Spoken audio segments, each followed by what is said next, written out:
Hello, and welcome to ABW Radio. ABW Live we are now. Oh, we've rebranded and it's all gone tits up. I don't know what's happening, guys. How are we? It's Thursday. This is the transfer shows, and there's no transfers to talk about. It's the new show as well, though, Jace. Oh yeah, and Arsenal news, and there's no real news apart from dickheads on Twitter. But there you go. That's what life's all about. Yeah, so we're going to slag a few people off. We're going to talk about PSG and the Chelsea games. And with me to do that, I have a surprise guest. You wouldn't have heard him yet tonight. It's Danny, the GFP. Hi, Dan. I'm here. Surprise. I've got a burnt head. Look at that. 45 degrees direct sunlight today in Manchester. So me, Sean's mum and my mum, we went down to Manchester River. We sat outside of Sexy Frank's and ate ice lollies, and I didn't give a damn. Nice. And I even called a pigeon a C word. Oh, nice. You're abusing birds. That's how I roll. I said, I threw him a bit of crisp and he didn't take it or said thanks. So I said, F you little C word. Look at that. I'm censoring myself. Fucking miracle. I know. I thought you rolled in a chair, though. Oh, I should have done. I had to go 4x4 to get up to where the benches are.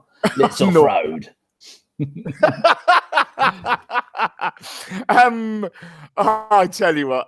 Also tonight, we have the return of the crab. It's John Welsh. Hello, John. You all right, Jace? How you doing, mate? Glad to have you back, pal. I've missed you.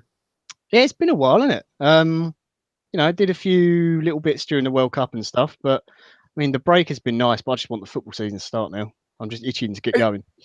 Yeah, it's been bizarre though, okay, because last season we were podcasting every week with each other. Yeah. And I just haven't seen you. It's just like, what's going on? I haven't been in the WhatsApp groups, loads been going on. So I've hardly spoken to you, Danny, Chris, anyone at all. So it's nice to be back. Well, you've got the minus point of not talking to me and Danny, and you've got the plus point of not talking to Chris. Winner chicken dinner. And I spent 2 hours with him going on about shitty grassroots football. I know. It's a good pod, though. It's a really good pod. Right, guys, bit of housekeeping before we have some shout-outs. We got Simon Collins did the last 2 Singapore slings. Catch up with those that are on the YouTube channel. Transfer deadline day next week, isn't it, Dan? Certainly is. We have got, I said everyone DM me if you want to be on. You've got to have a laptop, a Mac, a PC, possibly a tablet if you've got really good Wi-Fi. And then you've got to have a headset or earbuds. And if you don't think you're going to turn up an hour late with your mobile phone sitting in the toilet thinking you're going to get on, because we've had a couple of people do that and you'll be told to go away. So we've had Cactus Cash said he'd like to do it, Matt Sansai, Ryan Cost, Andrew Angeli, Akib said it, Marble Halls TV said he'd like to, Briggsy, a certain She-War said he'd like to, Heroes Recovery said yes, and then maybe not Ron Weasley, I'm not sure, or maybe Daily Cannon, I don't know, because all those people they're all DMs, so I'm going to wait till there's a few more, and I shall start sorting it out this weekend, ready for next Thursday, I think it is. So if you want to be on it, DM the podcast account. If we're not following you, send us a tweet going, "Oi, fuck faces, DM, follow me," and we'll do that. Okay, brilliant. Stefan Selby, where are you in that list? Chris Tenmore, where are you in that list? Come on, guys, let's get it together. Let's do it. We'll repeat that at the end of the pod. So if you want to be on the transfer deadline day shows, guys, get in touch with us. Please do. The more the merrier. We love having you on. In the chat box, Daz316 is first in the box tonight. Well done. CeeLaw AFC is there. Alan Craker's there. Swiss Schooner 88 is there. Loki 73. Dave Smythe. Or is it Smith or Smythe? I'm not sure. Kevo Gunner, Rudy Rastos, Himanshu Taneja. I hope I've done that right, mate. I do apologise. Stan the Man 450, Matthew Hudson, Dave Norris, Kevin Lebeck, Mad Wired 1, Shane Houston, The Walrus and the Hedgehog, Hassan Ramzan, Sidhu 7549. Who the hell have I missed there? No nickname required there. Chris Ladato, Cactus Jack 81, Barry Gunn. And if I've missed you, I do apologise. So, yeah, if you want to be on the transfer deadline day pods, just get in touch with us, guys. Please do. We'd love to have you on there. Tonight we're going to be giving away another T-shirt. Can you see the T-shirt? Ooh, look at that. Isn't it nice? We've even got a bit of writing on the back. You can have it in black, red, or yellow. If you're abroad, Shefik is there. And Payush Kapoor. Hello. If you're abroad and you want the T-shirt and you win it, you're going to have to pay towards the postage. I'll buy the T-shirt, but I'm not paying the postage. Bankrupt me. It's just wrong, isn't it? You know. But yeah, let's get on with it. Right. This is a transfer deadline day show. Well, it's a transfer show. There's not much to talk about. There's no news. But we have played a couple of friendlies. John, did you watch a PSG game? Yes, I did. I forgot that was on, and I forgot the Chelsea one was on, but I managed to catch them just about in time. PSG was, it was good. Obviously, was it 5-1 in the end? Yeah, it was, wasn't it? 5-1. The one thing I would say, the caveat is pre-season obviously doesn't mean a whole lot. It's more about fitness, that kind of thing. And also you look at the PSG's lineup. Bunch of kids. Yeah, realistically, But, I thought we looked good throughout the pre-season, what I've seen of those games and some of the other stuff. Guendouzi, the young French kid who's coming in, has looked really, really good. Very impressed with him. He looks like he's going to be straight in the first team squad.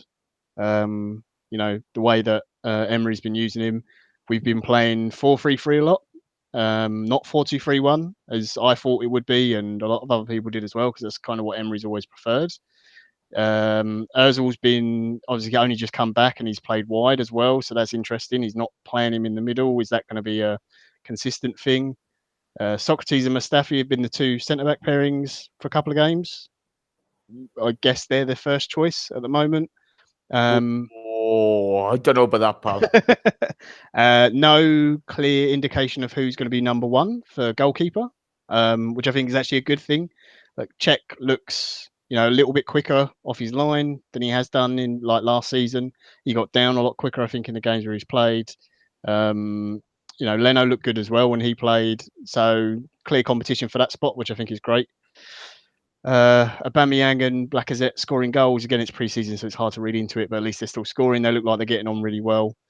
Just the general mood in the camp seems great, to be honest. So I think for a pre-season, you can never read too much into it in terms of, playing style or, individual performances that much, but everything seems good. I'm really looking forward to the season. I'm quite positive. I still think there's some areas we could work on, obviously, and maybe there were some transfer targets we maybe missed out on, but I'm happy with it. Dan,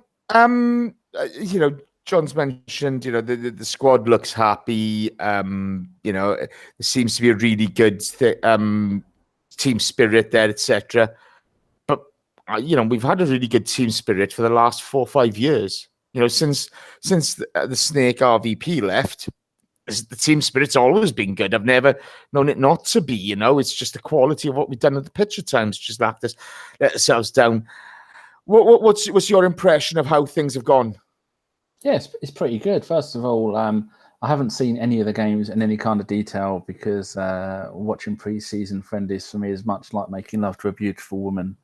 I have no idea why, and I don't do it. But it's nice to see.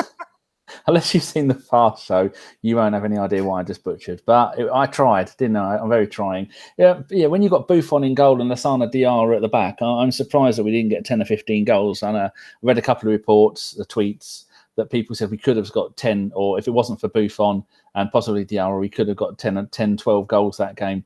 And the other thing I noticed in the game is that Aubameyang starting up front, which is, I don't think any of us are completely sure whether he is going to be playing out wide, because there's rumours that we are after a wide player. But in that PSG game, Iwobi played wide left. Perez can play wide left. He's still at the club. He's constantly linked with I think it's about a £7 million move to Lazio or Napoli, one of the blue ones. God, every time I get that wrong. Ozil pulling the strings in midfield was really nice to see. Guendouzi, who's going to be my replacement for Deboichi, is Guendouzi. I've been working on that all day. Just ignore me. I'll shut up after a while. So all these players all fitting together, and little things like the manager high-fiving the players. Personally, I don't high-five because I'm not American and I don't play basketball. But I say I'm an English gentleman. We shake hands, but don't touch me. Oh, see, my brain's going off on one now because there's a fly sat right there on the camera. Fucking thing. But that seems that, like you were saying, the whole mood of the camp is up. We've got different players playing in different positions, whether it's Aubameyang up front or whether it's Lacazette up front. Ozil looks like that is, I think, one of the only players that is guaranteed of that position is going to be Ozil playing in that 10 behind the striker. And he is going to love every second of that. But you're saying about the centre-back pairing, it's going to be Sokpap and Mustafi, because there are no other first-team ready players. There's a few of the players that have come through last season, like Holding, and probably Chambers is ahead of Holding. And we've got Pathopoulos. God, what's his first name? It is Dave. No, that's the other one, isn't it? Sokpap. That's going to get the wrong one. Who's our other Greek young man? That would be Mavropanos. Mavropanos. I think Mavropanos is a little bit like Holding. He's not going to be ready for the first team just yet. And with Koscielny being out, there's only really two experienced central defenders that we're going to play at the back. The only other question might be over who's going to be our goalkeeper, whether it's going to be Leno or Cech. But I'm thinking he's going to start the season with Cech. Leno is going to be playing in the League Cup games, the UEFA Cup games. The FA Cup doesn't start, does it, until January, so you don't have to worry about that yet. I think a lot of it depends on whether Ospina does go to, is it Fenerbahce? You think they're going there on loan for a season, which is completely pointless if you don't want him. Then he was rumoured this time last year to be going to a Turkish team, wasn't he? And he didn't go. So I think a lot of pegs are falling in. That's not even a saying, is it? Pegs are falling into the right holes. Things are looking good. What is that saying? Pegs falling in the right holes. No, I don't know what you're on Things about. falling into place. That's it. Cheers, John. You're thinking of round pegs in square holes, or whatever. That's how my brain's working. I'm fried. I've probably got heat. John, I really didn't care enough to answer that. Oh, my honest to God, I'm dead already. Right, okay, couple of things I want to pick up on, okay? Dan's just mentioned a wide player, and one of the guys in the box has mentioned pace, right? There seems to be distinct lack of pace with us without Aubameyang up top. Hector's not back to the gas he had. I know against Hudson Nagoku last night. I mean, that boy had real gas. What a player. He's going to be special. Yeah, very impressive. Oh, my God. I mean, people saying Hector had a terrible game. He got done for gas. But there's nobody in that back four who would have coped with him. And this is the bit I don't get. We've brought in Socrates, who, whenever he turns, that's all you hear is deet, deet, deet, deet. And, couldn't stay on his feet. Look, I know it's only pre-season. I don't want to give the guy a hard time, but I had a load of people when I raised the concerns about his pace, I had a lot of people telling me, oh, he is quick. I don't know what you're on about. He has no pace. He's shit. Okay? See nothing about him at all to give me any confidence. He looks like a bad footballer. And yet we've brought him in when we really need pace at the back. John, am I wrong? Well, what's going on here? Because, he did not fill me with any confidence last night. Yeah, I mean, he's slow. I don't think there's any hiding that. I'll be honest, most defenders are going to look slow against that Chelsea winger last night. It's passing. It's pass. It wasn't against the Chelsea winger. Oh, yeah, no, don't get me wrong. I mean, like the couple of times he got isolated against him when Bellerin was up the pitch, that kind of thing, that happened. But yeah, he's not going to turn the best. If you get him turning running towards his own goal, it's not going to be pretty. I see why we've got him for the price and everything else. I think maybe it is partly to do with helping Mavropanos through, someone from his country, that kind of thing. It's a budget option. I don't think it improves. I don't think it improves our defence. Is the big thing for me. I don't mind his attitude towards defending. Like, there was a couple of times where he didn't look for the pass out from the back, which is obviously what we tend to do, and what even under Emery we were trying to do. He just launched it. It was Rose edit, that kind of thing. He's a bit old school. He also played Kolasinac and the others into trouble on a couple of occasions. Oh yeah, no, don't get me wrong. I'm reserving judgment yet until the season's underway, because he is new at the club. He's new playing with those players. And it'll take a time because it's a new manager, it's a new club, new players around you. That takes time to adjust. Okay. Am I full of confidence for him? No, he was the one signing I was like, I'm not convinced on. But Not convinced. maybe it turns round. You never know. But yeah, I'm not confident in him. I'll be honest. But I got- again, like you said, I don't want to shoot people down. It's pre-season. The season hasn't even kicked off yet. I gotta be. I think I said this last night, but I was concerned when we signed him. I'm terrified now. I'm terrified. I gotta be honest. This boy worries me. I don't know what's gonna go on here. I mean, the other thing as well, he's playing on the wrong side. He's always played as a right-sided centre back, not a left-sided centre back. Which I know some people say, oh, it's not a big thing. Well, it is if you've done that your entire career, because the foot you receive the ball on and your body shape and angle and everything is totally different. Okay, so where you're expecting the ball from, that's fair enough. But some of his positioning, I mean, oh yeah. Some of, he was about he's 5 minutes late to get him back. When Chelsea were attacking, that doesn't change no matter what side you're on, and that's the big concern. Dan, you mentioned wide player.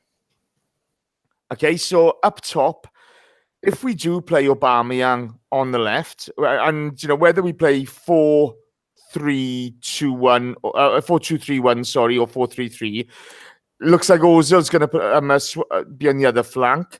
You've also got Mkhitaryan up there. You've also got Lacazette there. You've also got Reece Nelson coming through. I love competition, but you're going to have to be a special player to break into that. What type of player do you think can break into it? Because I can't see him dropping Ozil. I can't see him, I can see him swapping Aubameyang and Lacazette around, but Mkhitaryan, what happens to him? Well, it's going to be. We've had decades under Mr. Wenger where you stuck to the same formation, the same tactics, no matter the situation. And then the only time we changed tactics is when there'd been a disaster, a hammering. That's when we changed to playing 3 at the back because we lost like 5 games out of 7 or something like that. I can't remember the exact stats. And new managers they go, right, who are we playing? What's their formation? How do we best get the most out of our team against their team? Are we home? Are we away? If it's a neutral ground or not. And then all these things he'll take into consideration. So I think, much like he said, we'll have 5 captains. I don't think we'll have one formation throughout the season. And he will go, right, we've got 3 games in a week. We're not going to play, like Wenger for a long time would play the same players week in, week out. And we all said with Ramsey, Wenger finally learned in the last season that you cannot play Ramsey week in, week out because he's not capable of doing it. He's going to have a breakdown, and Wenger learned that in the last part of in the last season. 2 magnificent results, and I think that's what what Emery is going to do. We're going to see players coming in and out. You're not going to see any player apart from maybe the odd defender who is going to come and play 10 games in a row, depending on the competition, and he's going to go and look at it. And I'm looking forward to seeing who is going to be playing in what formation, and maybe we'll see one game where Aubameyang will be out front against a team where they're vulnerable to a little bit of pace, and then the next game a team where we might want someone who like Lacazette, who's more of a poacher, and sometimes maybe see both of them. I think he's played so many combinations in pre-season friendlies. It's been you'd need an abacus to try and work out who played in what position, who is going to play in what position, and then there's still talk today that Mvia has said there's an Italian team that want him, and he's told them that he wants to hold off in case Arsenal come in for him. But that's not happening, is it?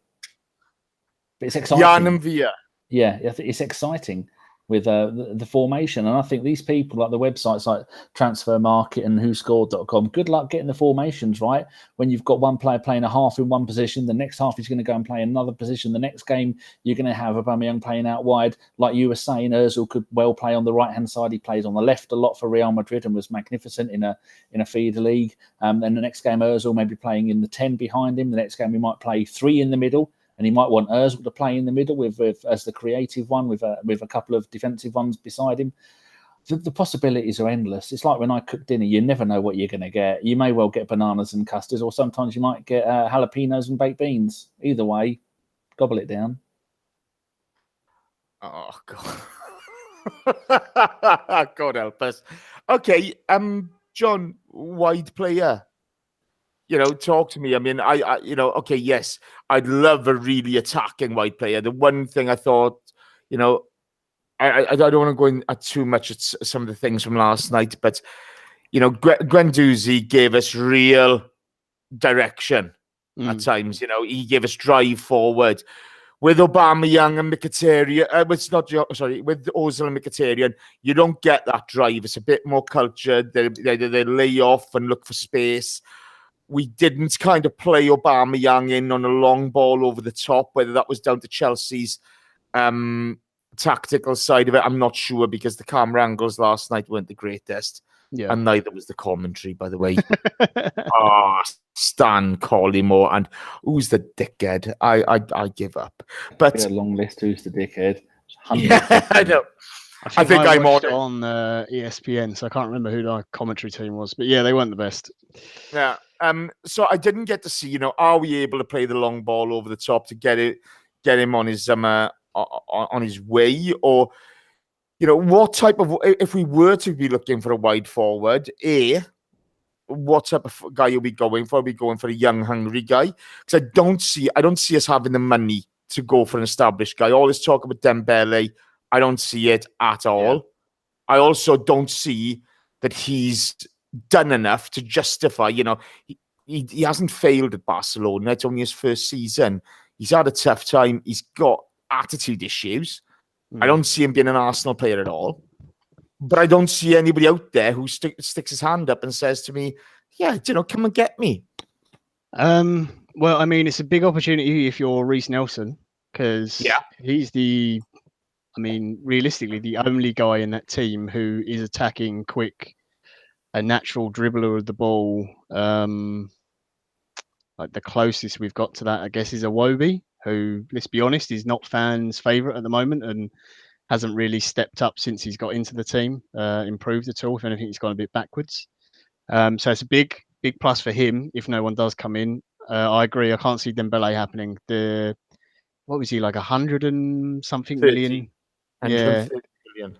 I mean, they're never going to get that back, Barcelona, if they decided to sell him. But it's, still, just with the stupid prices now, they're going to want like north of 70 for him. And one, I don't see us having that kind of money, unless we sold someone, and that someone would have to probably be Aaron Ramsey. But I'm not sure I'm convinced by him. He was good at Dortmund and he was good towards the end at Barca. But like you said, the serious problems with his attitude and stuff like that is really big put off for me.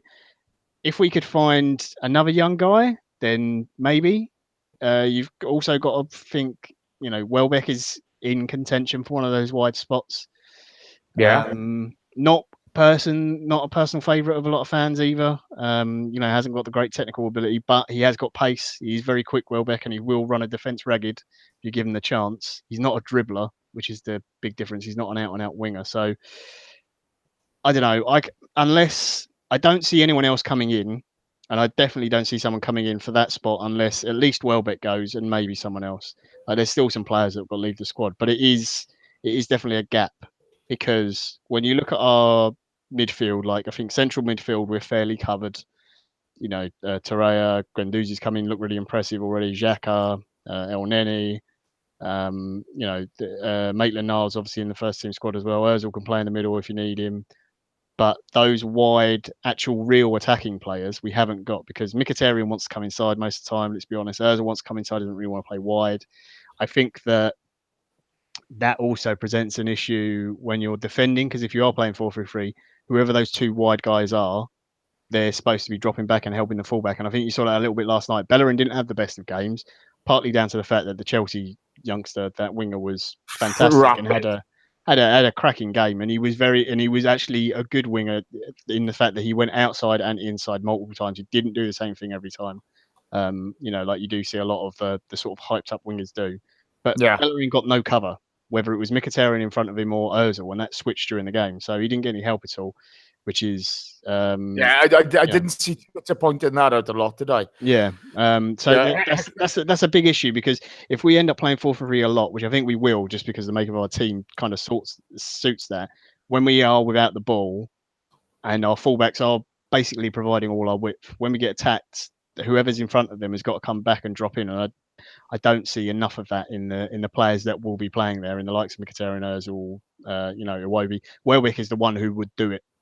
But if anyone was to go, you'd probably think it's him because he's only got a year left. And let's be honest, he hasn't done. I don't want to slag him off Welbeck because he always tries his hardest. I just think he's at the limit of what he can do as a footballer. But that's it. Yeah, I see what you're saying. The quality's not quite there. I find it strange. We're looking at Welbeck. Players can be sold after the transfer window closes, but only to foreign leagues. Yeah. So I'm not sure what's going to happen. I can see him staying. I can see a kind of new contract there, just to make sure we get some value out of it. But I just look at the wide player, and I just think we're not going to spend big money on a wide player. I can't see it happening. For me, it only happens if we sell Ramsey. Okay, so let's stick on Ramsey then. Still no contract signed. I'm going to go to Dan first, then come back to you, John. Dan, what's your feeling on this? Do you think Aaron stays, or do you think he goes? Where are you? Well, I hope he stays. He's coming up for 28 in I think it's November, December, something like that. He's shown last season that he can bring back, because he had that one fantastic season where he scored, what was it, like 14, 15 goals in that season. And then the next season he got another 10 or 11, something like that. And then after that, it all dried up, partly because of injuries, partly because of being overplayed, partly because of being brought back too soon and getting a knock. And then it was really hard for him. But now I think he wants to play in the Ozil position, and I think that is the position that would probably suit him best if they do move Ozil out to the right. But I think all these things have got to be taken into consideration for him if he is going to sign this new deal. He has seen that the last two seasons, last season especially, I'm just looking, what did he get? Come on, load. Oh, he got 11 goals in 30 games last season, 1 in 3. He got 7 in 22 games. People are saying that he only played 22 Premier League games this season, 23 last season, that he misses a lot of games. Well, in the games that he did play, he showed that he was brilliant. And now he has seen someone like Ozil, who has had, for his own standards, a very poor 2 seasons. And then Ozil's wages have gone from, we don't know, but roughly 140 to roughly 300. And so Ramsey agent is probably looking at that and going, yeah, you were much better than him last season. You should be on that similar kind of money. You've been at the club for, what is it now, 1, 2, 3, 4, 5, 6, 7, 8, 9. That was his 10th season. Bloody hell. You've been here 10 seasons. You deserve a little bit more respect than that, because that's what the new agent is going to, his agent is going to do now. He's got his new company. And I think maybe if it was up to Aaron on his own, he probably would have signed it by now, just because he loves the club and he's been here for so long. I think that he will sign, but it's just a matter of his agent not being a greedy bastard. An agent's ruined football. But then he's going to want some other stipulations in the contract, isn't he? Allegedly. But he is one of our best players.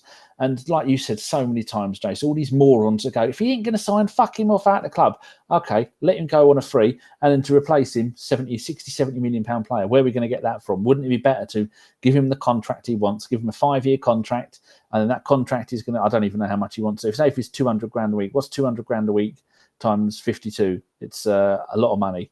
Give him whatever he wants. I don't care about transfer fees. I don't care about wages. All I care about is keeping the best players at the club, because we've had a decade of our best players leaving because they haven't been given the money they require, when other teams are falling over themselves to give morons like Sanchez more money than any other player in the Premier League that he doesn't deserve, that he hasn't earned, and then he goes for half a season and does bugger all for the club. So I hope he stays. And it is a little bit cheeky that he's letting it go to the transfer window. Has got 1 week. This time next week, the transfer window will have been closed. So they've got a week to get this sorted. If not, by January the 1st, 2019, he can talk to other clubs, and we cannot put ourselves in that situation, because we will look back at this, much like we look back at Cesc Fabregas, as a magnificent players that should have spent their entire career at the club, retired at the club. And I don't want to take that risk. We can't do it. He's too good.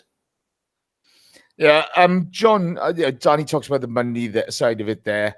Obviously, when you look at the money that Chelsea have spent, United spend on a regular basis, City spend, the marketplace is so convoluted. You don't know what a player's worth anymore. You just don't know, you know what I mean? Yeah. And we can only go by what happens within the club, I suppose. But you know, I mean, if it is a case of money, already he's in his final year of his contract. So we're not going to get the money for him that he'd be worth to us with sort of 3 seasons left. Surely, you know, okay, even if you just sign him up to sell him on next season, if he does want to go, it's worth that. Or do you think this is genuinely, well, I'm going to let my contract run down? Because at the moment, you know, I see a lot of people, you know, you see the Ramsey haters on Twitter. Oh, I don't think he's going to have what he wants, etc. He leaves the contract run down. He gets a £20 million signing on fee from any club worth of salt, bare bones. Yeah. He's laughing. He's laughing, you know. He has all the cards in this, totally. But the club have got to take a firm stance because they can't. Like I love Ramsey, and I totally would want to keep him. I think he's really, really good. I think he's a superb player. I don't get why people don't like him. Fair enough, everyone has their favourites, and people have players they don't like for no reason whatsoever. I hate Antoine Griezmann, no reason at all. But I don't know why. Just dislike him. Snidey. It's just one of those things. Yeah, that blonde hair with the highlights. 1984. But the club we can't be put in a situation like we were with Sanchez. The fact that we've got to this point and there's a year left is bad enough. You know, it's similar to basically the reason why Ozil got the ridiculous contract he did was because he knew that he could ask the club for anything and they give it to him. Because they've seen Sanchez go, they've been put in a situation where, right, maybe we did want Mkhitaryan. We don't know whether we actually were in for him. Was that just like, this is the only way we get Sanchez out of the club and we save a little bit of face? And Ozil got tons of money. Now they're in the same situation with Ramsey. If it gets to the end of the transfer window and he hasn't and he hasn't signed a contract, that's really worrying for me. Because unless we are, you know, we've got some sort of foresight planning, or we already know that he's going, you know, abroad, and we're going to sell him after the English transfer window closes, and then we're going to invest some of that money maybe in January because we feel we're covered enough in central midfield areas, then that's a huge problem. Because if basically that window closes, the season starts, then Ramsey there's no reason for him to sign it. He may as well just run it down until at least January then, and then speak to other clubs and go, look, how much are you willing to offer me? Bayern Munich, you know, Juventus, whoever, like big clubs around Europe. And people may laugh and say, oh, those clubs won't talk to him. Of course they would. They will absolutely talk to him. He's not like other British footballers. I won't say English, Jace. I almost said it. Thank you. That refuse to go abroad. I think he's more than capable of going to play abroad. And I think actually I'd imagine he'd probably quite like to. So the club have got to make a big stance on this. People are saying Ramsey's replaceable. I agree he is, but it's a lot of money to replace him. Get a player who can come straight into the team, fit into the Premier League, fit in with the other players, score the goals he does, make the runs he does, and get the assists he does, it's not going to be cheap. It's going to cost a lot of money. More to the point, a player who allows other players to play the way he does. Yeah. He brings the best when he's on his top form. He brings the best out of Ozil and vice versa. He improves the play of others. So it's all well and good. I've seen people say just stick him on the bench and just let his contract run down for a year. I mean, that's stupid. You can't do that anymore. It's just too much money. Okay, sorry. Stop there. Archie Archie says put Ramsey in the under 23s and he won't be a legend nowhere. Archie, stop being a tit. He's a highest scoring mid-central midfielder of all time. Put it into perspective. You may not like the guy, and that's fair enough, but he's your highest scoring midfielder of all time. So put that into perspective. You know, I hear so much bullshit spoken on this, okay? Just because he's not from North London or whatever, I couldn't give a monkeys. The guy gives you everything. He gives you go forward. Now, what he's worth is between him and the club. But let's be honest, this isn't just down to Aaron Ramsey and Aaron Ramsey's agent. The club allowed this to happen with Mesut Ozil. They allowed it to happen with Alexis Sanchez. Now, Sanyehi, Housekeeping, they all came in last year. So what's been happening since? Let's not blame Arsene Wenger. Let's not blame anybody else. We have a team in place and they still haven't sorted this out. But this is the thing, okay? I know How are we going to handle this going forward, John? I mean, I hope this situation doesn't come up again with any other players. It's the fact that it has happened again after those guys have come in that you mentioned is really annoying. But I just think if it gets to next Thursday and he hasn't signed, what reason has he got to say, yeah, I'll sign a contract? Why would you not? If you're Aaron Ramsey, doesn't matter how much you love Arsenal Football Club, doesn't matter. Really, really, genuinely does not matter. No. You can love the club as much as you want. There is no reason for you to sign a contract. You may as well just say to him, okay, we'll revisit in January and I'll just play from now to then and we'll see where we are then. Because for you personally, you're going to get an even better offer than Arsenal maybe already offering, and other clubs from outside of England can also just say, oh, Aaron, well, we heard Arsenal were going to, offer you this much. We can offer you this much, and you can come to this club. And perhaps they're a club who are doing better than us at the moment. Which, let's be honest, we are not a Champions League club at the moment. That's another big thing. We are not a club that are at the moment at least challenging for the title. If a Bayern Munich or someone comes into you, you're going to listen to that and consider that offer. And also, if you sign that pre-contract agreement, you get a big signing on fee. Yeah. And this is his last big contract. This is the one that makes you as a player. This is the money that you sit on for the rest of your life, when you're done with your football career. So I just think the club have handled it badly. It frustrates me that he hasn't signed. All the interviews I've seen with him, he doesn't seem like he's like anywhere nearer to signing. And I just think it's been a bit of a mess. And if I'm him, I'm just waiting until January. I just wait till then and see what happens. I hope he does sign. The big issue is though that if the club knew he wasn't going to sign, or like they'd maybe they knew a few months ago and worked it out, they should have just gone out and basically forced the sale. Yeah. Which would have been horrible because I don't want to see him go. I think he's a great player. I'd love him to play his whole career at Arsenal. I think it'd be great. Captain's armband, give him all that stuff. But they should have gone out, forced a sale. You would have got good money for him because if I wouldn't have wanted sold within the Premier League, obviously, but if the offer was big enough, then you get it. He's British. That's always big money. You're gonna clear a load of wages off the books, and you can go and reinvest that in the squad. In say like we wanted a wide player, you can go and do that. In promising centre back that maybe we need, or a fullback, that kind of thing.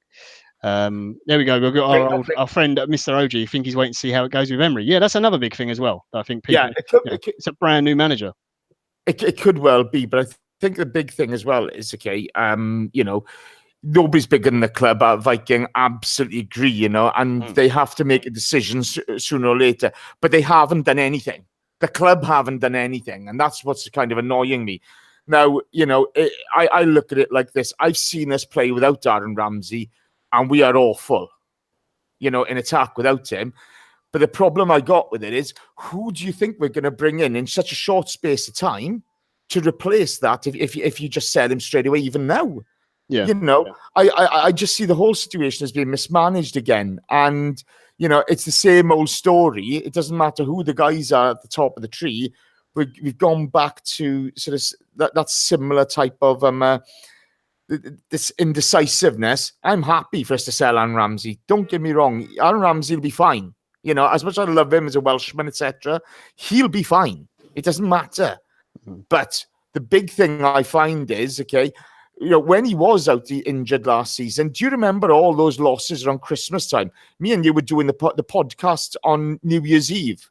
Yeah. Okay, watching Dragas WBA, watching some of the tripe performances, and watching certain people get lauded for piss poor performances. And yet, he ran the game. No, he fucking didn't. We all know who I'm on about. He was awful. And yet people lauding that. Mate, he's shit. Sorry. The other thing, Ramsey shit, because I fucking will, even if I don't mean it.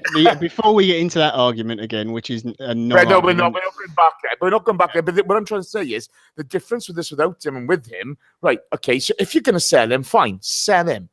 Yeah. But who are you replacing him with? Because anybody, we don't need anyone, do we? We've got so many people who can play in the middle. No, I think we don't have another midfielder who does what Ramsey does. Maitland-Niles might go on to be that kind of player. Emil Smith-Rowe might go on to be that kind. He made a couple of good runs yesterday. but there is no player in our midfield who does what Ramsey does. People are saying Xhaka isn't that kind of player. No one. Not going to get many goals out of him. No, he's not going to score you loads of goals. He doesn't burst into the box in the way he does. He doesn't open up space for other players. Doesn't get beyond the ball, and that's the big problem. You look at Guendouzi, okay, guys. I've loved watching this guy since he's come in pre-season. I think Guendouzi is a real prospect. He's got it all in his locker. Yeah, he's a proper doozy.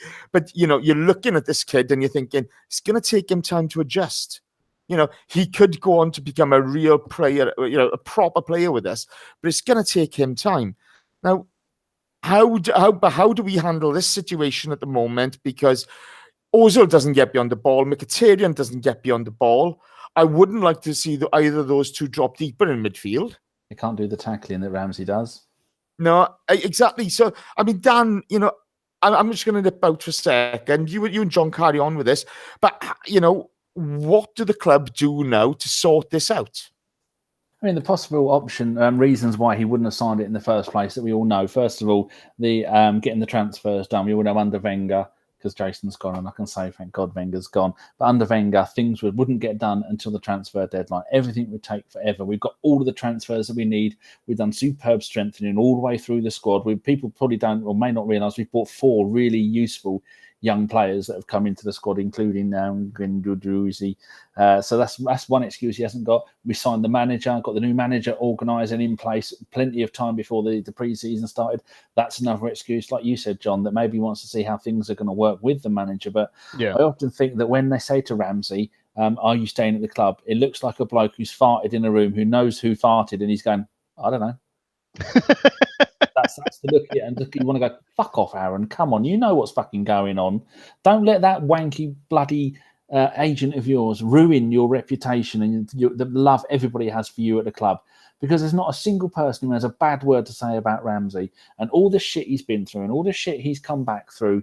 And he's just don't let money and a wanky agent ruin your reputation, your memories of the people have of you at this club.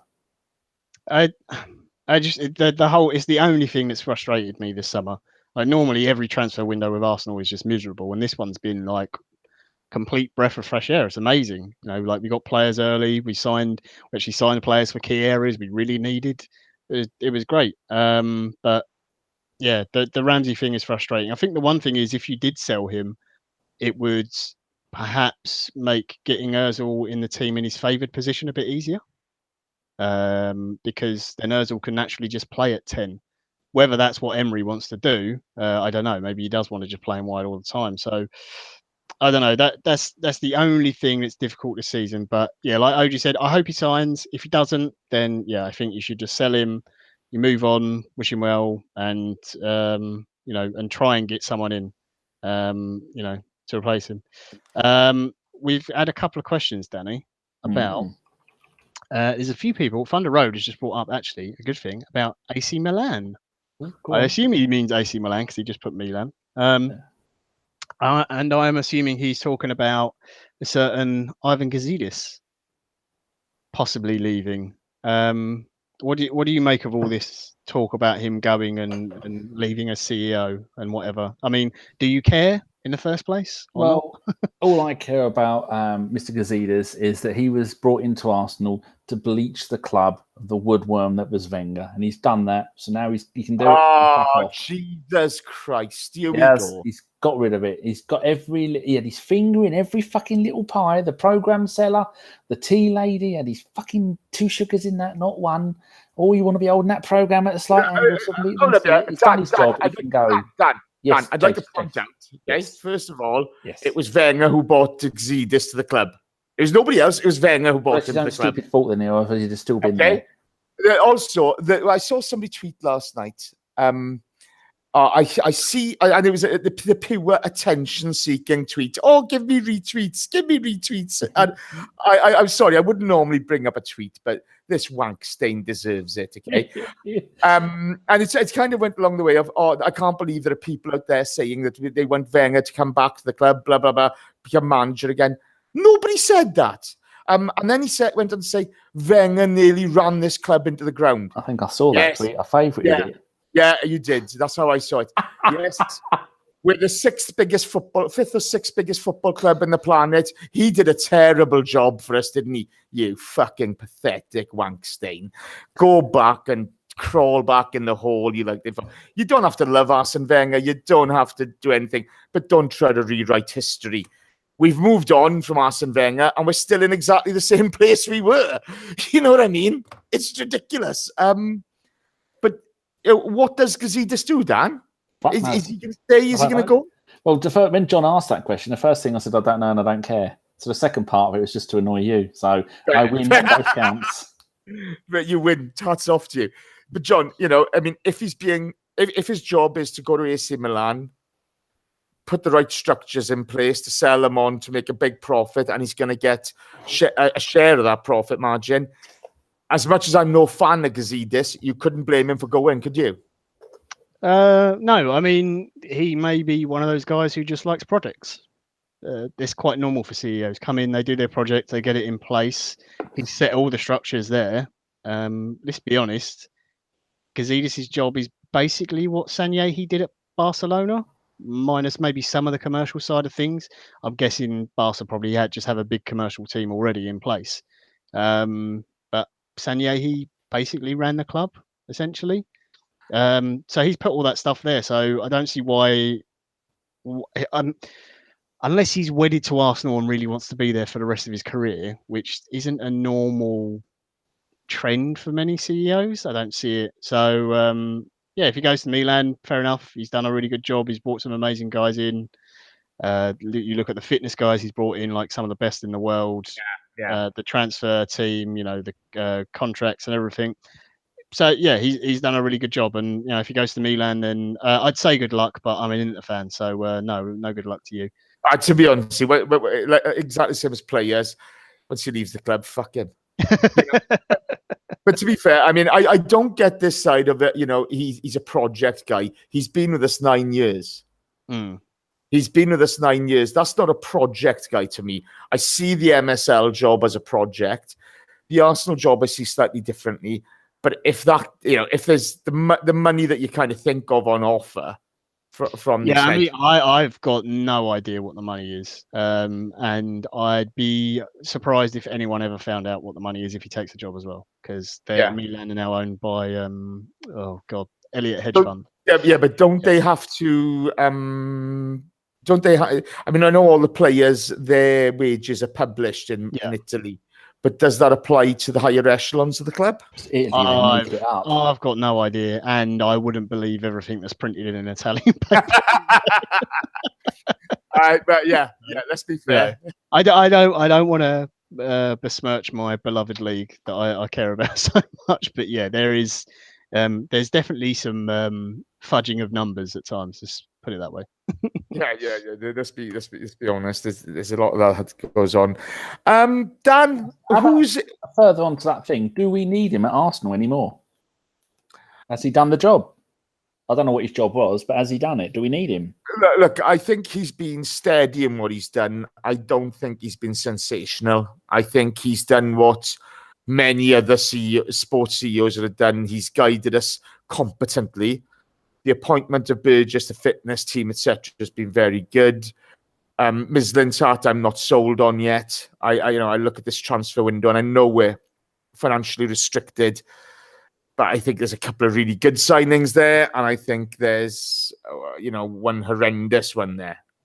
You wait and see, but the commercial revenue hasn't grown as much as I thought it would in relation to the bigger clubs.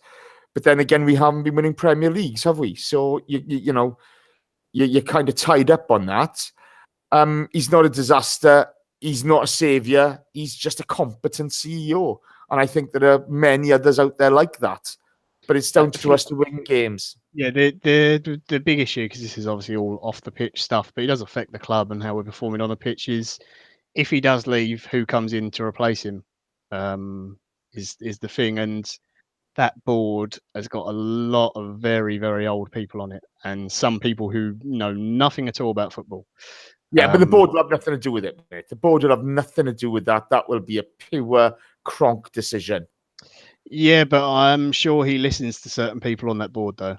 I mean, the interesting thing will be if it's Josh Kroenke who comes in and takes over. That would be really interesting if he takes that much of a sort of day to day running I of the club. genuinely wouldn't mind that, because I think you may have a bit more buy-in from the Cronks then. Yeah, maybe. I mean, again, I've got no idea. I don't know. We don't even know if he is going or not. The rumor is that if he goes, it will be September. So whether that means Josh Kroenke comes in or they go and appoint someone else, I've got no idea. And whoever is appointed as the next CEO, maybe he's not going to be as public facing as Ivan was, who seemed to like the limelight a little bit too much. when we were doing well. Yeah. Let's put it that way. So maybe when if a new CEO comes in, it will be you'll hear more from Sanlehi and Mislintat and that kind of thing. The sort of, it's almost kind of like the Ajax thing where they kind of had more like a council than like one head guy, don't they? Yeah.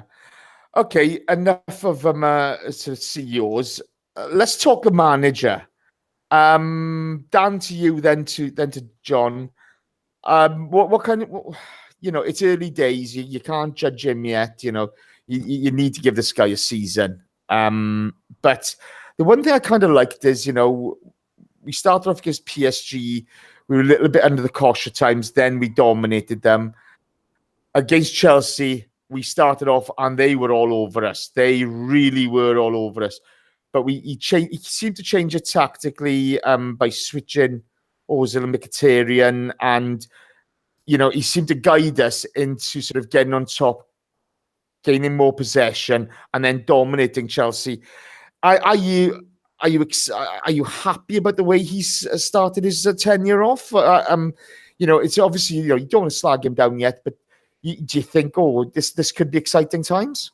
Well, people need to realise that pre-season friendlies are exactly that. They're a friendly. They're squad building, going out, they're testing out new players in new positions. The new players that have joined the club or come back to the club after being out on loan for the last 30 years, like Joel Campbell, who still didn't get a game, and Perez and people like that, who it's mainly about fitness. And it's also about spreading the Arsenal name worldwide. And they did a magnificent job in Singapore. And the fans are brilliant, even though the fans had their the shirt robbed off them by some nonce, which was an absolute fucking disgrace. And all these things, when you take it as the whole thing as a whole, expect nothing from pre-season friendlies other than fitness, brand awareness, and just team bonding. And on that, 10 out of 10 worked brilliant. I don't care if we would have lost every game 6-0. I doubt very much PSG fans are going, we lost 5-1 to Arsenal, that's our season ruined. They don't care. They all know out there. They had a bare bones team. Chelsea played a really almost a full strength team. The only one that was missing was Courtois, who I don't know if he's not back from the World Cup yet, like quite a few players are. There was no Hazard, a fellow Belgian, and I don't know about any of the others. But I mean, I'm very happy with it. He can do, for me, Emery can do no wrong for the first season. None of the players can do any wrong as well. It's a whole new era. In my entire time of watching Arsenal, which goes back to that, you've got Don Howe, George Graham, then Bruce Rioch, and then Arsene Wenger. So it's only my fifth manager that I remember, and that's in 30 odd years. So I'm just over the moon. The fact that we got a new manager, I'm excited. And this bullshit in the paper where the newspapers are clickbaiting with the bollocks of, everyone's really, people are annoyed at Emery. No, I do not know a single Arsenal fan that is either Wenger in or Emery out. None, no one. And I speak to a load of people. Look, Arsene Wenger's gone. Arsene Wenger's gone. But some people are saying that they want him back. They're just clickbait nonsense. Everything is perfect at the club. We can have a great season. It's going to be fun, and I'm happy. Okay, before I go on to John, Dan, we got a T-shirt giveaway later. Think of a question, pal. Come up with a question for me. Otherwise, I'm going to have to think of it. Yeah. John, what are your thoughts on Emery so far? I'm really impressed with the way he's, taking training. It seems a really, positive place. I really like the way he's learning English so quickly, and he's putting his all into it. He's really having a go. His attitude seems spot on to me. What do you kind of think? Yeah, I mean, the language thing alone is hugely impressive for me, just because I'm a complete moron and can't speak any other language and was too lazy in school to learn it properly. And I'm sure, as everyone knows, the older you get, the more difficult it becomes. So obviously we've heard Simon's Singapore Sling podcast when he was out there on the tour, and he's obviously seen Emery basically from the start of him joining Arsenal all the way up to now. And he said every time he's spoken to him or seen him in press conference, it's got more and more, impressive and more fluent. He's dealing with more and more difficult questions without having to ask his interpreter. I think that is a huge thing and should be really, really admired. He said his interpreter is with him 24 hours a day, a woman, and it's brilliant. Yeah. I think that the sort of the energy he's got on the sideline is good. Sometimes that kind of thing is a little bit overblown. Chris is one who often criticizes that kind of thing and says, "Oh, come on, the manager jumping up and down." It does make a certain amount of difference, but I agree it's not the biggest thing. But he's a nice motivator. It gets the fans going, which I do think can affect the players. Despite the fact that I thought Chelsea looked a little bit ahead of us in terms of their fitness, maybe in the game yesterday, I think they did have obviously a stronger team out. But although they exploited our high line, I like the way the team has been pressing in games. It's not just the forward players. All of the midfield have been doing it. They've been pressing together properly as a unit. Yeah, sometimes it's gone a little bit wrong and players have been out of position, but they are still learning it all. And I think in the Premier League, that is something you really can use and exploit. You look at Liverpool, you look at City, you look at the scumbags with the new toilet stadium. They're all teams that have done this very well, and they've got good results out of it. I think it suits our players. And like you said already, he showed flexibility yesterday. He changed things around a bit. He switched players some positions. Some Guendouzi and El Neni switched a little bit their midfield positioning. They changed up a little bit in the second half, which I think improved us. So yeah, I'm really confident with him. Like Danny said, the first season you've got to give it to him. He's new to the league. You've got to see how he does. It's possibly a blessing that we've got Chelsea and City as our first two games, because it all depends if we win, isn't it? You win the two games, it's a blessing. The thing is, I don't. If we lost both those games, obviously it's not a disaster, but it's not great. But if we go out and we perform well and we lost, then I think fans now, because it's a new manager, they're not going to immediately jump on him and go, "Oh, this is a disaster. We need to get rid of him." Like Danny said, bring Arsene back. I'm sure there'll be some people who say that whenever we lose a game. So I hope that we obviously win those games. That makes it a lot easier. But, I think people will give him more time, and they should do. But yeah, just everything he says just makes me comfortable in the way he talks about football, the way he talks about the team and hard work, and seeing what he's done at other clubs, PSG with being the exception.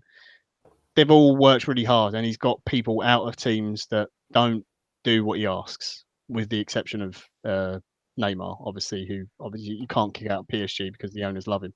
But Krychowiak, who was a player very good player, but wasn't doing what he was told at PSG. So off you go, son. You're on your bike. You got to go to West Brom and absolutely stink up that team, which was already bad enough. So I think it's all good, and I hope it keeps the players on their toes. Simon said to us about the double sessions. We'd had double sessions before, but they'd never had double running sessions before. Players were coming back and like they were going, we're fucked basically. Like we're absolutely bought because we've never been worked that hard before. I think that's all good things. Okay, well, look, I think the fitness guys then now with Burgess as the performance director, yeah, he'll know. Having worked in AFL, if you watch a game of AFL, you see proper fitness. It's just unbelievable AFL. I love watching it. It's just the fitness levels of those athletes is just phenomenal. So they'll know what they're doing in relation to fitness and how to get the best of these guys to peak at the right times. But so hopefully that goes well. That fitness, Jace, comes down to what the manager is demanding of them in a game. This is not me Arsene bashing, because every manager has their own style of play. But if Arsene wants the team to play a certain way and Emery wants them to play a very high tempo pressing game, you've got to be of a different fitness level to perhaps what you were under Arsenal. Under Arsene, so that's the point is more they'll have the right fitness packages in absolutely the team. Yeah, absolutely. And that's kind of exciting. And I think obviously there is a new sort of team in there now with management team, etc. And it is going to take a little bit of time for these guys to get the players into molding them into what they want. And we'll see the ones who survive and the ones who thrive, and then the ones who are left by the wayside. You know, I think there's a big season ahead for Alex Iwobi and a couple of others. And, you know, we may see some casualties, but I'm really happy with the manager and how he's looking to take us forward at the moment. Gary Donahue, you hit the nail on the head earlier on, pal. You know me so well. Well played. There are 136 of you watching at the moment. I got 44 likes. That's a disgrace, Jason. Are you taking the piss? Are you really taking the piss out of me? You know, it's Thursday night. I could have my feet up. I could be having a beer. I could be doing anything. No, I'm doing this. Look what's happening. Yeah, I'm giving a T-shirt away again tonight. Look at the ABW T-shirt. Ooh, it's lovely. But no, I haven't got the likes yet, have I? Get the likes in there, please. Come on, chop. Let's Otherwise, get. Jace is going to find out where you live and randomly come round and beat one of you. Do you know what makes me laugh, boys? Okay, so I'm Coming on films. yeah, they do actually, but never mind.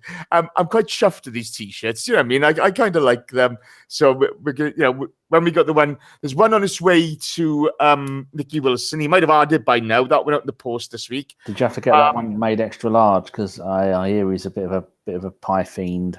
He's a big boy. He's a tall lad. I'm not commenting on sizes.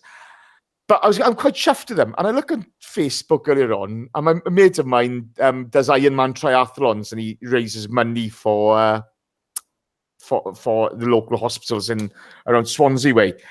Fuck me blue. My brother's only gone and got him a Mo Salah jersey from Liverpool, signed by the whole squad, from Rhian Brewster. I couldn't believe it. I thought... that. I saw it. It would go in the bin straight away. But like him, is that why you got it for him? No, yeah, he's mates with Brewster's father, so that's how he's got it. But it's for an auction. I just thought he's outdone me, the shit bag. I can't believe it. I'm gutted. You know, and there I am entering Arsenal online competitions, trying to win a Torreira shirt. But there we go. Well played, people. Up to 67. Get it up to 90. Come on, let's go. To get up to 100, Joseph do it topless. Oh God! before Danny asks a question and Jace does his T-shirt giveaway, we're doing that at the end of the show. We're going to do that at the end, but there is a couple of things. Just want to say quickly whilst we're halfway through, because we're going to do some questions as well. Obviously, make sure you like this as we're watching, as Jason already said. Make sure you subscribe. We're now at 5.1, I think, on the subscribe now, so we're trying to get that up.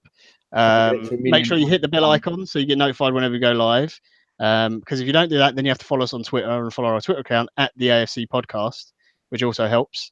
You get updates on there. Go check out our Facebook page, where we're actually doing stuff with this season. Unbelievably, we're actually posting all the links on there, having discussions. Danny's in there all the time talking to people. Danny's done a hell of a job.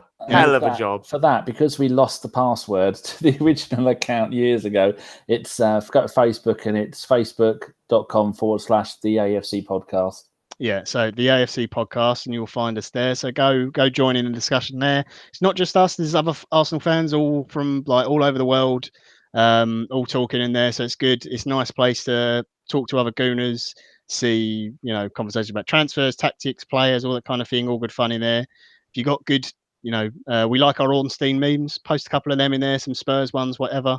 We love all that stuff. No censorship either. You can swear all you want. yeah. So chuck all that stuff in there. We love all that, and obviously guys from the pod also jump in and out when they can as well to interact. But Danny's on there the most at the moment. But yeah, we're all trying to get on there a bit more. Shall we do some questions then, Jace? Bear with me. First of all, Daniel Mage, Madge or Mage, whatever you are, thank you very much from Norway. Yemi Fash, you are superb. Thank you very much. Pete Coulson, you're a cheeky monkey. That's very funny. Roy Keane, go fuck yourself. I couldn't give a monkeys.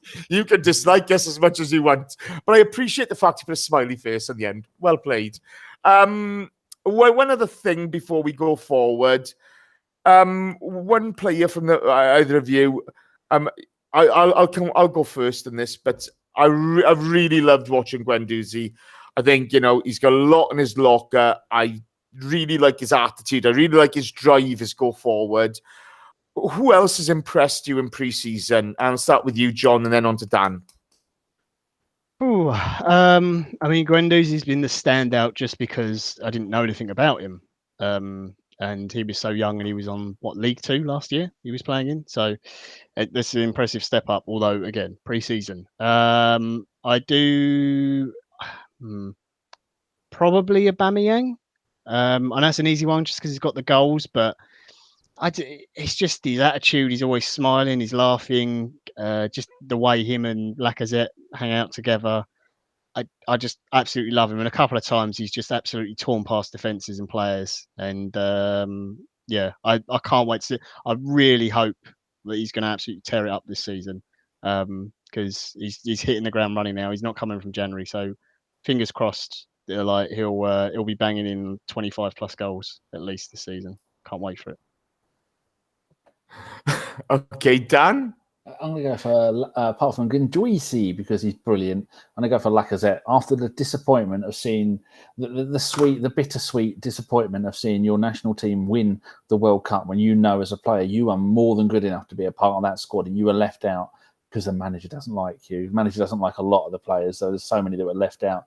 After coming back from that disappointment and then getting, was it 6 or 7 goals in all 5 pre-season friendlies, including the one where we beat someone 9-0. I can't remember who they were now. Crawley Town or someone like that. Beat those 9-0. No, that was we beat someone 9-0, but it wasn't a proper. It was a close behind closed doors. What are you worrying about? Michael Hahnemann just gave us 10 quid. Oh my God. Michael Hahnemann, you are the Geraint Thomas of listeners. You are number one, fella. Oh my, I got to get Geraint Thomas in somewhere, didn't I? Welshman winning the Tour de France. I cried. It was beautiful. And he's an Arsenal. I do. And he's an Arsenal fan. It's fantastic. Michael Hahnemann, this show is for you and Geraint Thomas. You're right up there in yellow. Well played. Thank you very much. Sorry, carry on, Dan. Whenever you say Geraint, it sounds like you're saying Geraint Thomas. Don't take the piss or I'll burn your house down. You leave too big of a gap between the gain and the rights. Right. I watched the Tour. It's how the Welsh speak, Danny. It's fine. Don't worry. If anyone's saying the name correctly, it's definitely Jason, not me and you. Thank you ever so much. Geraint? What? Geraint? He's doing Sam. That's how you should speak, Jason. I tell you what, did you see it? He won the Tour de France. I couldn't believe it. He was magnificent. And then, and then he talks about the Arsenal. How magic is that? So Nicky Wilson's got a great comment there, but he probably had English blood transfusions. Nicky, that's cheeky. There's now 2 packages on the way to you. You open the first one, that'll be nice. I look forward to you opening the second one, fella. You're going down. By the way, on it. Daz Quince is from Jersey, so he'd know to say Debucci. I can't say that properly. Oh, my family. My family were from Guernsey, my dad's side. They used to own half of it. Anyway, where was I? Michael comes in, chucks us some money, then says, how are we all doing? Oh, we're doing brilliant, Michael. Cheers for that. That will go on, I don't know. What can we spend that money on? Nothing, really? Hosting. Yeah. Well, there you go. We could get Josh like a shade for the light and stuff, so he doesn't get burnt. People want to hear me say... No. I'm not happy with I'm not happy with Josh. We're taking his hat away. We want him to burn. People want to say how I say the G bloke is Guendouzi. That's officially how you say it. He was in the double feeder league last season. That's twice as bad as the normal feeder league. Brilliant. Go on. Who's impressed you pre-season? Go on. I'd forgotten the question. Told you, it's Lacazette. Okay, cool. Right, let's move on then. We'll go to some questions, is it? Should we go some questions? Oh, by the way, boys, Geraint Thomas, Gooner, Welshman, Tour de France winner. Oh, I'm in 7th heaven. The McManus asks, Czech saved another penalty. What's going on? Who wants to take that? It's Jerry Payton, mate. The ghost of Jerry Payton has been exorcised. The power of Payton no longer compels Czech. It's got to be, isn't it? It's got to be. I don't know. Maybe he just didn't set up the penalties. Now it's in his contract. I have no idea. You know, I'm not. I just look at it and I just thought. I watched that last night. Saw the penalty given away, and I thought, I think he's going to save this because it's Morata, and the sort of match clown was going on between Socrates and Morata last night. I don't know which one was worse, okay, but Jesus, how many has he saved in pre-season now? 4?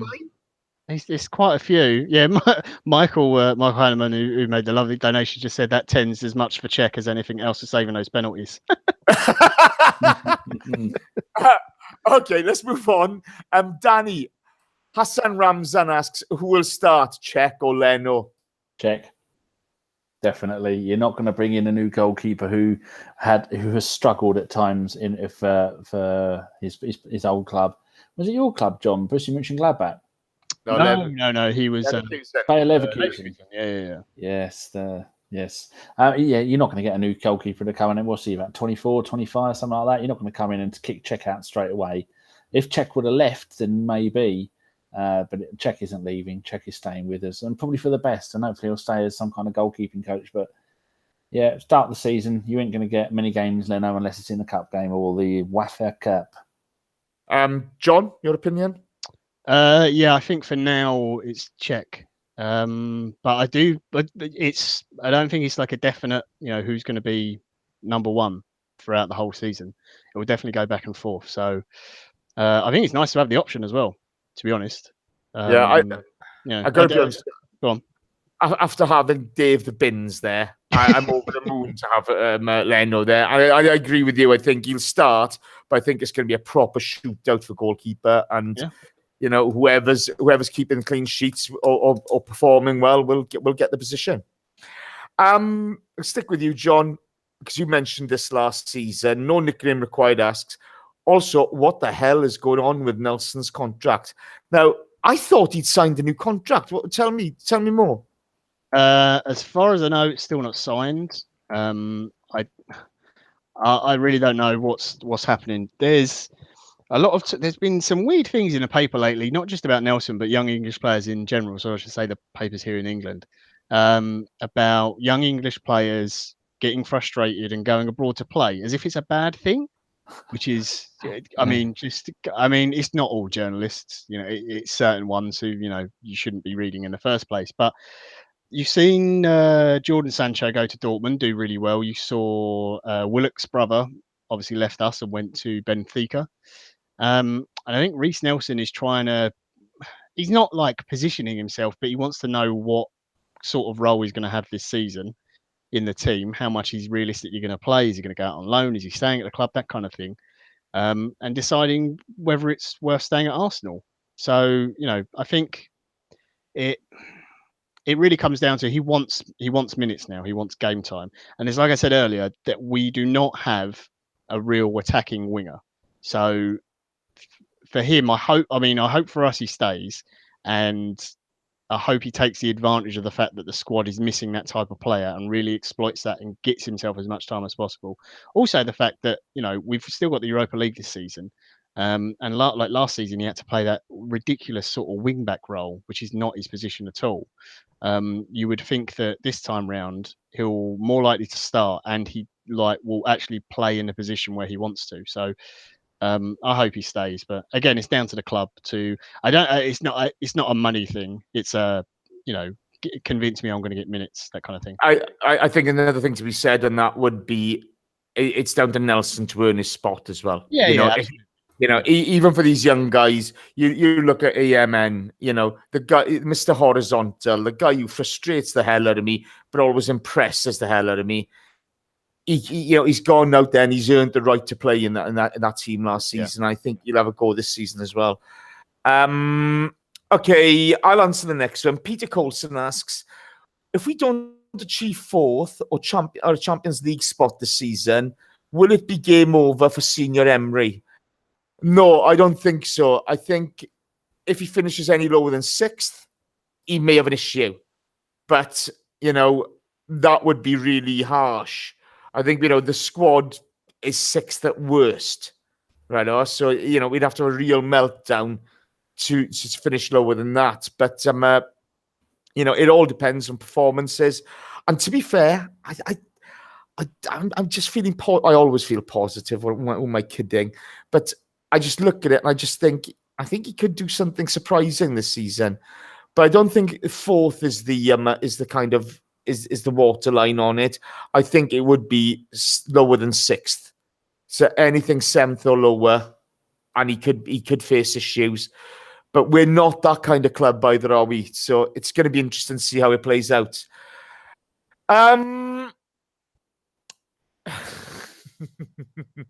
John, I'm coming back to you for this. Thunder Road asks, John Welsh, using current Arsenal player kit, how many of your current co-workers have you shagged? For example, Bellerin is 2. I did answer in the chat, but for anyone who isn't watching live, if you include people who no longer work there, Mkhitaryan, is he number 7? He is, isn't he? So yeah, Mkhitaryan. We'll stop there. Oh, Jesus, this is going to dogs. I love it. I always love the way we descend into debauchery. I didn't even understand the question. Good. Good. Never mind. Danny. Hello. Okay, I don't know what's John's. I don't know. John's only got half the question, so I do apologise. Stan the Man asks, do you think Ozil's last contract is behind Ramsey stalling? Could the same thing happen with other players in the future? Has Ozil's wages set the bar? Well, when you take into consideration the stature of Ozil when we signed him, he was our number 1 star diamond player with platinum little sparkly bits around the edge. And then the next one down would have been Sanchez, another huge signing. I mean, £45 million now, you wouldn't even get a youth player's boots for that now, would you? So when you take into consideration those two facts, they're both on high wages. They were both pulling the team. By far, they were the two best players at the team. Ozil hasn't been as good in the last season, 18 months, as he should have been. So yeah, I'd say that is definitely the reason behind it. But those people have come to the club as big name star players, and they're making sure that they stay like that. No one's ever going to come on 140 grand a week, and when wages are going through the roof, go, yeah, I'll accept a lower wage offer. No one, that's why Wilshere left. Wilshere wasn't even a star player. So yeah, Ramsey, I think it's going to try and make himself be seen at the club as a big deal, and throughout the world football as a big deal, like he is for Wales. He is one of their best players. May even go down as one of the best players in his generation playing for them. And I think he wants to be seen with that kind of respect and that kind of that future at Arsenal. So you can't really blame him, but should have been done by now, shouldn't it? It's ridiculous. And it's getting a bit dark here, but the lights are over there and I can't reach. Yeah, to be honest, it's not just that. You know, you look, as you said, football's spiraling out of control with the money that's involved in it. It's ridiculous. That snowball effect is just it keeps on surprising me. It really does. So there's what we think of as value for money has no relation to actually what's happening in football. So I think why I said last season I'm no longer going to moan about wages or transfer fees. It's just so absolutely crazy when you've got people paying 20-30 million pounds for players I've never even heard of. It's madness. This can only end one way. As football, we pay for their wages and everything by paying for it on TV, and then we pay to go and see what we pay for it to see on TV. So it's like I always say, we're the product and we're the customer all at the same time. We're the ones that have been milked for these pricks to be earning £500,000 a week, and I, for one, won't stand for it. But I will be going to games this season for the first time in a decade. Good man. Dan, I hope you've thought of that question, and because we're going to be coming to that soon. Okay, the star of the show, Michael Harneman asks, and this is for you, John. How many of the youngsters will actually get to feature this season for you guys? Do you think they'll be left to the cup competitions? He's talking about Maitland-Niles and then Nelson Smith Rowe, etc. I mean, is it going to be a rinse repeat of last season, League Cup or whatever the new cup is now? Europa Cup early stages, FA Cup for the youngsters? Or do you think some of them might feature in the Premier League? I think Maitland-Niles will probably feature in the Premier League at some point. Whether it's early on or not, I don't know. Maybe around like Christmas time when you get the really busy period, you could definitely see them in the cups. Again, if Nelson does sign his contract and whatever, then I'd imagine Europa League, FA Cup, whoever it is that's sponsoring the League Cup now, is it still that Chinese company. I can't Some remember. made up, some number wang name. I can't remember what the name of that thing is now. Carabao. Cup. That's it. Yeah. So the League Cup. I guess they get played in that. I think you'll see Nketiah as well a bit more than you did last season, just because it looks like we're going to play Aubameyang and Lacazette most of the time together. It's not like going to be a rotation. We don't really have any other strikers, so Nketiah will get more games, I hope, which I think is a good thing. He definitely needs them. And maybe we might see a little bit in the early stages of the Europa League and maybe again League Cup of oh god, I've forgotten the kid's name already. Emil Smith-Rowe as well, who looks quite good at times in pre-season. Obviously not bulky enough yet and got muscled about a little bit too much, but he's still a boy basically. But yeah, I think you'll see some of him as well. And our youths are playing in that tournament, which is like used to be the Checkatrade Trophy. It used to be called. Oh yeah. That's the weird thing where if you're from a certain league down, then you're automatically in it, and then the youth teams go in it because there's no B team youth league or whatever the hell they have. Weird. Yeah, it's very odd. It's basically because the old reserve league is essentially dead, isn't it? Yeah, it's all about the under 23s, but apparently there's a lot going on with the under 23s leagues this season. And apparently they're marketing it quite well, and there's going to be a few more people going to watch those. But of course, you've got to be there. It's not going to be televised. So yeah, let's hope the under 23 league does become a more competitive league, because these guys deserve that competition to be able to grow their talent. The reserve league used to be very competitive, didn't it? But but the whole world of football's changed since those days. It's all about the youngsters coming through now. If you can get a couple of gems every other season, it's worth hundreds of millions of pounds to you, isn't it? So it's the way forward. Gary Donahue asks, and I'm going to answer this one. Serious question, lads. I know we all say Emery needs time, but at the end of the day, does that really matter? If we're absolutely out of our debt financially, with City, United, and Liverpool outspending us, one of the things to remember is, okay, we've had a restricted budget this season, okay? We know that. But then there are new Emirates deals going to kick in. There's going to be a new Adidas deal kicking in soon.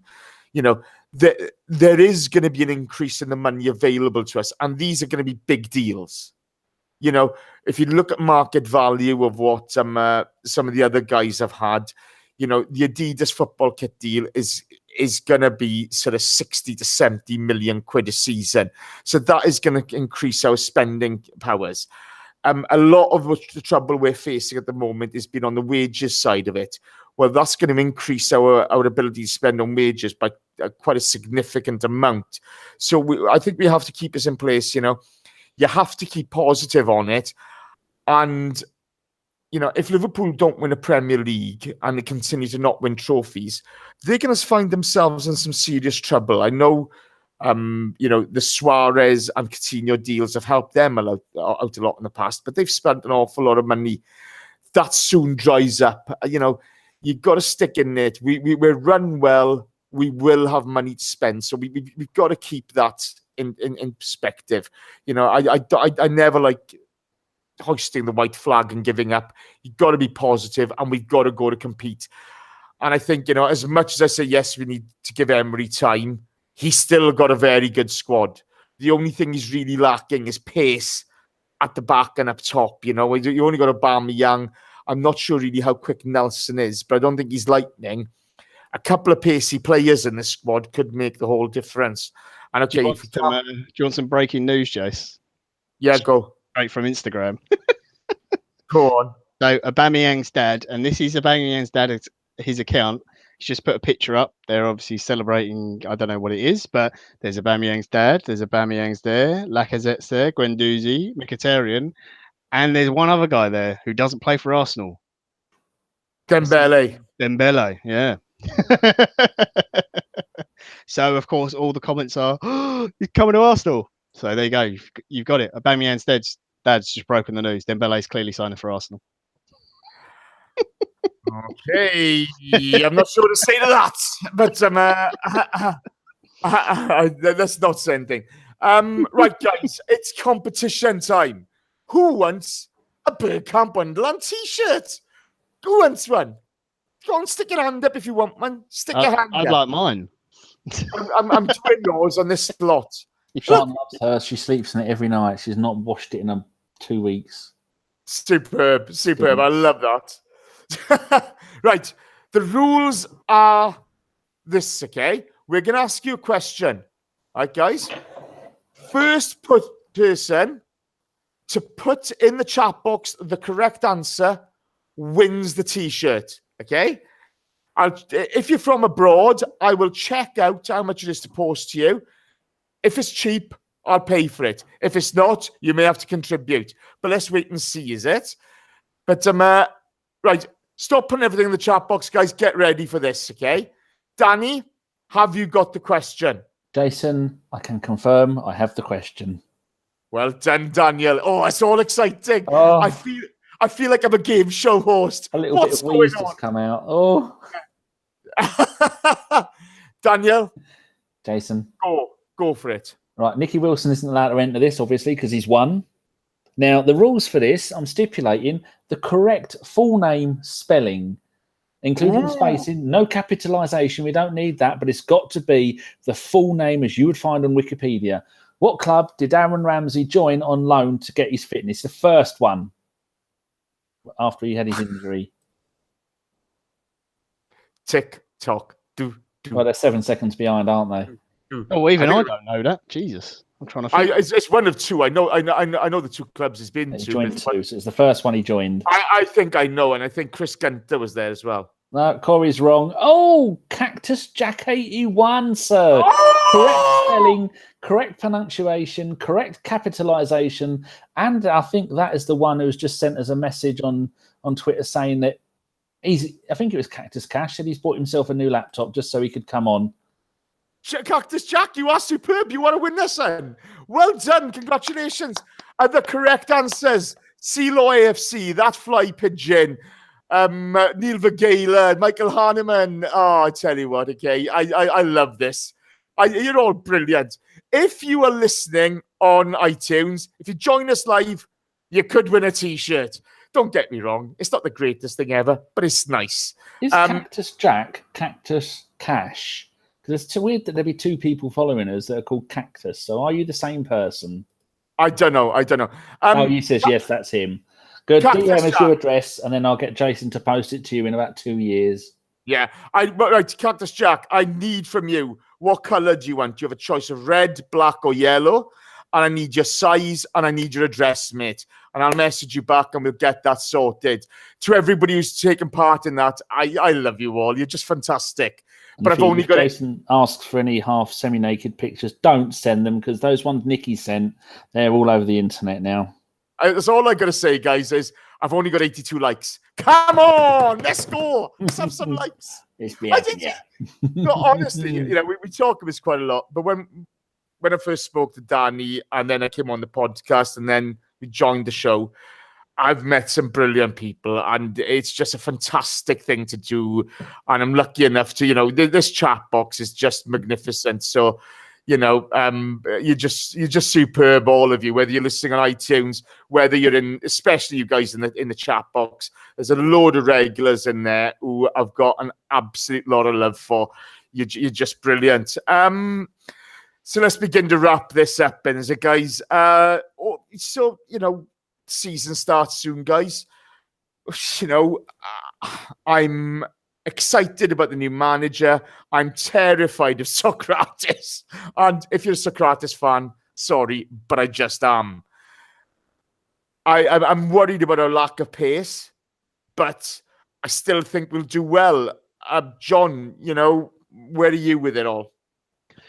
Just excited for the season to start. I think, we've also got the advantage of half the Spurs team is still on the holiday, which is funny. They've got their terrible stadium toilet thing they've got to play in, which will be hilarious. It's 3 years Mourinho's been at United now, so obviously he's got to be insulting to every single player and everything about the club and all its history, so all the fans hate him. So we get to see that implode. All the Spurs players, the new signings ready, they got a bed in, haven't they?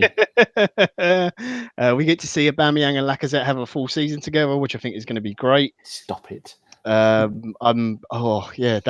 really exciting. Torreira's coming in, which is just that's brilliant. I love him. He's great to watch. I think it relieves Xhaka of some of the issues he's had in midfield, frees him up.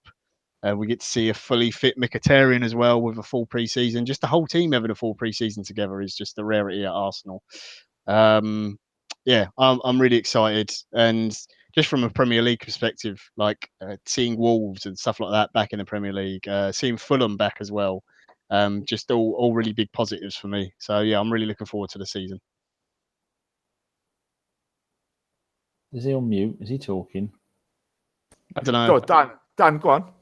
All right. I agree with everything that John said. I am as excited as I was on Christmas Eve 1984 when I was 14 and I had an inkling that my mum and dad were going to buy me a computer. And they bought me a computer and I really, really wanted a Commodore 64. But the fucking arsehole in Woolworths convinced them the Commodore 16 was a far better choice. So I was all excited and just hope it doesn't turn to shit and I end up with a Commodore 16 of a season. Okay. That bloke, I'm going to kill him. I'll do it for you for free, mate. I'll do it for you. There's two you got to kill. Got to kill Chris and him. I can confirm, although obviously we made a little bit of a joke about the Dembele post. It is a genuine post and his dad really did post it. And Chris has just posted it in one of our groups with the old big eyes looking at, oh, look who's the odd one out there. So as Chris has posted it, it means Dembele is definitely signing. If he doesn't, make sure you go to @AFCFreddy8 and give him abuse if Dembele doesn't sign. Ask him where Malcolm is as well. And by the way, caveat it all with Lamar is close. I heard he's 50-50, but yeah. Yeah, that's what I heard. Abdul Farah asks, we're going to do one last question. And it's a great question, I think. Abdul Farah asks, and I want just the name from both of you. Who do you think will be our player of the season this season? Danny, you first. Aubameyang, as the kids say. John. I'm gonna go Torreira. I'm gonna go for it. I'm going for Ooh, it. big shout. Big one. Yeah, big shout. Okay, guys, who do you think I'm gonna pick? West Ham. You're burning your Arsenal shirt going off to West Ham. I will be doing live shows for West Ham United there as of next season. Go you Irons. Oh, God. It's going to be Aaron Ramsey. It always is Aaron Ramsey. Let's have it. And we didn't even talk about the fact that managers are now going to get yellow and red cards. But you're never going to see Jose again. It's brilliant, isn't it? Yeah. It's been a hell of a week, guys, to be fair. Been some positive stuff with pre-season. A Welshman and a Gooner wins the Tour de France. Come on, Geraint Thomas, you fucking magic man. See, now, nobody can hear that without thinking, Geraint Thomas, who's he? He came from the 1800s. Behave yourself. I'm still so chuffed with that. It's beyond belief. I've been walking on cloud nine. It's like winning the league or winning the cup final. I'm just walking around in a daze and a smile. I told you he could win it because he was brilliant and he was a yellow shirt for ages. And now we got the Spanish one, Valetta. I keep going. Do you know what I really love about him? Okay, I really love about him. He never goes anywhere without his Welsh flag, and it's the biggest thing. He said, "Oh yeah, I had a phone call from Arsene Wenger. I'm an Arsenal fan." That's just insane. He was so chuffed with it. You know what I mean? It's little things like that about people which I love. You know, it's just superb. Richmond 09. Yeah, I know Socrates. I'm worried. I really am worried. You need a hard bastard in the defence. You need a quick, nippy one, and you need a hard bastard. To be a hard bastard, you have to get there. You have to be able to get there, and you have to stay on your feet. And he hasn't shown he can do either yet. I hope I'm wrong. I pray to God I'm wrong. Wrap it up. Come on. Right. Okay. So that's it. So right. Okay. To everybody who's listened on iTunes, thank you very much. You know, what can I say? You keep on supporting us, and we keep on being blown away by it. We're really looking forward to this season. We will be live after every single competitive match. Okay? Every single competitive match. We're going to do lineups the first few shows soon. Transfer deadline day is this week. Danny's also working on a podcast telling you about all the ABW members, how they got into the Arsenal, and, you know, what their relationship with the club, etc. Everybody's doing 5 minutes. Yeah, everybody's 5 minutes. You and Chris to keep it to 5 minutes. I know, it's shocking, isn't it? So we're really looking forward to the season. To everybody in the chat box, you rock. You absolutely rock, and you keep on blowing us away. Thank you very much. You know, the like button's a bit light there. So why don't you just get on and hit that like button? Let's get on with it. Come on, let's go. Boom, boom, boom. Let's get up to 100. I want 86. What are you doing? What are you doing with your lives? And we will see you next week for Transfer Deadline Day. If you do want to take part in Transfer Deadline Day, give us a message on Twitter, please, or on Facebook. Danny's doing great work on both of those. Let us know. You will need headphones. You will need a hard link unless you get exceptional Wi-Fi. Danny will sound test you. If you're doing it off your phone and you're taking the mickey, you're going to get chucked off. It's as simple as that. Please like our YouTube page and please click on notifications. Please and like you'll know. us. If you like us, I love you forever. And you know, you'll know exactly when we're going live after every game. Probably. Guys, probably. Thank you ever so much. Take care. Good night. The season's nearly here. Danny, switch this off. Okay, right, Thomas. Da, da.